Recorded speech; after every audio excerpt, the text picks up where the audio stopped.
Genesis chapter 32. As Jacob continued his journey, he encountered the angels of God. When Jacob saw them, he exclaimed, "This is God's camp." So, he named that place Mahanaim. Jacob sent messengers ahead of him to his brother Esau in the land of Seir, the region of Edom. He instructed them, "Tell my lord Esau, this is what your servant Jacob says. I have stayed with Laban and remained there until now. I have acquired oxen, donkeys, flocks, menservants, and maidservants. I am sending this message to inform my lord, in the hope of finding favor in your sight." The messengers returned to Jacob, reporting, "We went to your brother Esau, and he is now coming to meet you, along with 400 men." At this news, Jacob was greatly afraid and distressed.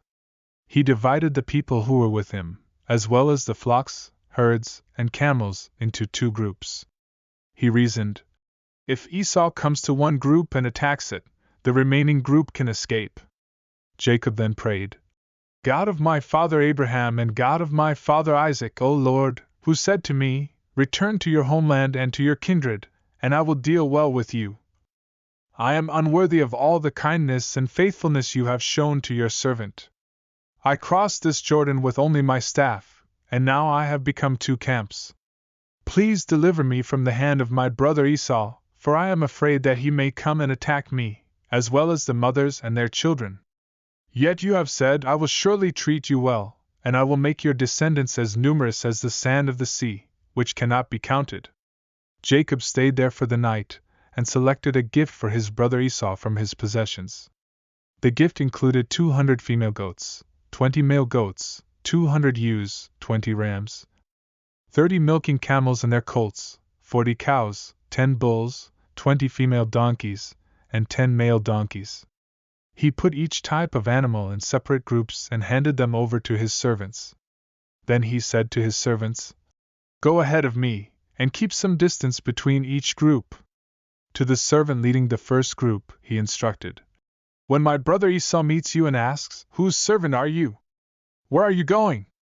And whose animals are these before you?'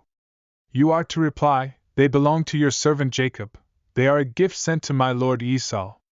Jacob himself is right behind us.'" He gave the same instructions to the second and third servants, and to all the others who followed the herds, saying, "You are to speak the same words to Esau when you find him. And say, 'Look, your servant Jacob is coming right behind us.'" For Jacob thought, "I will appease him with the gift that goes before me.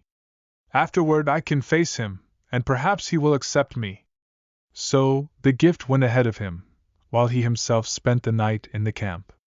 During that night, Jacob got up and took his 2 wives, his 2 maidservants, and his 11 sons, and crossed the ford of the Jabbok. After he had sent them across the stream, he sent over all his possessions. Jacob was left alone, and a man wrestled with him until daybreak. When the man saw that he could not overpower him, he struck Jacob's hip socket as they wrestled and dislocated his hip. Then the man said, "Let me go, for it is daybreak." But Jacob replied, "I will not let you go unless you bless me." The man asked him, "What is your name?" He answered, "Jacob." Then the man said, "Your name will no longer be Jacob, but Israel, because you have struggled with God and with men and have overcome." Jacob asked, "Please tell me your name." But he replied, "Why do you ask my name?" And he blessed Jacob there. So Jacob called the place Peniel, saying, "I have seen God face to face, and yet my life has been spared." The sun rose above him as he passed by Penuel, and he was limping because of his hip. Therefore, to this day, the Israelites do not eat the tendon attached to the socket of the hip, because the man struck Jacob's hip socket near the tendon.